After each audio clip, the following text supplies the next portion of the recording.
Visakha KGH లో అగ్ని ప్రమాదం జరిగింది. కార్డియాలజీ విభాగంలో ఒక్కసారిగా మంటలు చెలరేగాయి. షార్ట్ సర్క్యూట్ కారణంగానే మంటలు చెలరేగినట్టు తెలుస్తోంది. దాంతో అప్రమత్తమైన అధికారులు రోగుల్ని బయటకు పంపించారు. సమాచారం అందుకున్న ఫైర్ సిబ్బంది ఘటనా స్థలానికి చేరుకుని మంటల్ని అదుపు చేస్తున్నారు.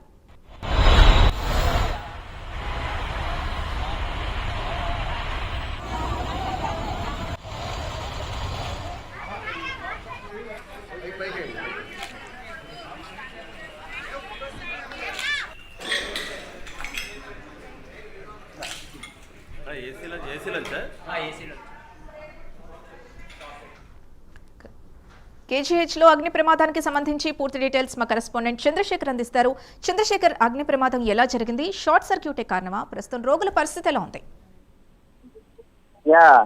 సింధు చూసుకుంటే విశాఖ కేజీహెచ్ ఉత్తరాంధ్ర సంజీవన్ గా పేరుగాంచినటువంటి విశాఖ కేజీహెచ్ లో వరుస ప్రమాదాలు చోటు చేసుకోవడంతో అక్కడికి వచ్చేటటువంటి రోగి బంధువులంతా కూడా భయాందోళన అయితే వ్యక్తం చేస్తున్నటువంటి పరిస్థితి కనిపిస్తుంది. ఏదైతే గత కొద్ది రోజుల క్రితం విశాఖ కేజీహెచ్ లో ఆక్సిజన్ లేక ఏదైతే విద్యుత్ సౌకర్యం కారణంగా కూడా ఒకరైతే మృతి చెందారంటూ కూడా వచ్చినటువంటి ఆ ఘటనల నేపథ్యంలో మరలా కూడా ఈ రోజు అయితే విశాఖ కేజీహెచ్ లో సంబంధించినటువంటి కార్డియాలజిస్ట్ విభాగం ఏదైతే ఉందో చాలా కీలకమైనటువంటి విభాగం. ఈ విభాగంలో ఉన్నటువంటి ఒక మొదటి ఫ్లోర్ లో అక్కడ ఉన్నటువంటి ఏసీ కారణంగా కూడా ఒకసారిగా మంటలన్నీ కూడా చెలరేగిన పరిస్థితి కనిపిస్తుంది. ప్రధానంగా చూసుకుంటే షార్ట్ సర్క్యూట్ కారణంగానే మంటలు చెలరేగినట్లు కూడా అక్కడ ఉన్నటువంటి అధికారులంతా కూడా అది గుర్తించినటువంటి పరిస్థితి కనిపిస్తుంది. నేపథ్యంలో అక్కడే చికిత్స పొందుతున్నటువంటి రోగులంతా కూడా పూర్తిగా భయాందోళనకు లోనయ్యారు. ముఖ్యంగా చూసుకుంటే విశాఖ కేజీహెచ్ లో వరుసగా కూడా ఇలాంటి ఘటనలన్నీ ఎప్పటికప్పుడే చోటు చేసుకుంటున్న పరిస్థితి కనిపిస్తుంది. ముఖ్యంగా చూసుకుంటే గతంలో ఇదే నెలలో కూడా చూసుకుంటే దాదాపు 6 నుంచి 7 గంటల పాటు కూడా విద్యుత్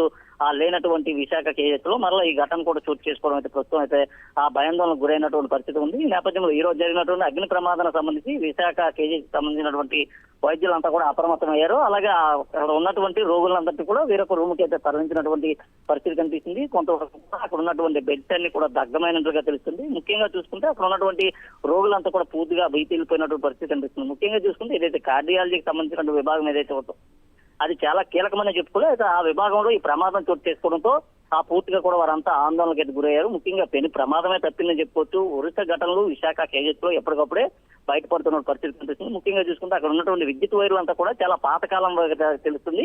ఈ నేపథ్యంలోనే ఇలాంటి ఘటనలు కూడా చోటు చేసుకుంది. అలాగే అక్కడ ఉన్నటువంటి ఏసీ ఏదైతే ఉందో ఏసీ 24 గంటల పాటు కూడా ఆన్ లో ఉన్నటువంటి నేపథ్యంలో విద్యుత్ వైరు వేడెక్కడంతోనే ఈ షార్ట్ సర్క్యూట్ జరిగినట్టుగా తెలుస్తుంది. అయితే హుటాహుటిన అక్కడ చేరుకున్నటువంటి వైద్యులు అక్కడ ఉన్నటువంటి రోగులందరినీ కూడా తరలించారు. ఎవరికి ఎటువంటి ప్రమాదం కూడా అయితే ఈ ఘటనలో చోటు చేసుకోలేదు. అయితే దీనిపైన నియోజకవర్గ ఎమ్మెల్యే కూడా స్పందించినటువంటి పరిస్థితి ఉంది. రోగులకి మెరుగైన వైద్య సేవలు అందించాలంటూ కూడా ఆయన అయితే కేజీహెచ్ వైద్యులతో కూడా మాట్లాడినటువంటి పరిస్థితి ఉంది. సంఘటనా స్థలానికి చేరుకున్నటువంటి అగ్నిమాపక సిబ్బంది మంటలను అయితే అదుపులోకి తీసుకొచ్చారు. పూర్తిగా కూడా ప్రస్తుతం అయితే మంటలన్నీ కూడా అదుపులోకి వచ్చినటువంటి పరిస్థితి ఉంది. అయితే ముఖ్యంగా ఎంత వరకు ఆస్తి నష్టం వాటిల్లిందని దానిపైన కూడా పూర్తిగా తెలియాల్సినటువంటి పరిస్థితి ఉంది. Right, thank you Chandrasekhar.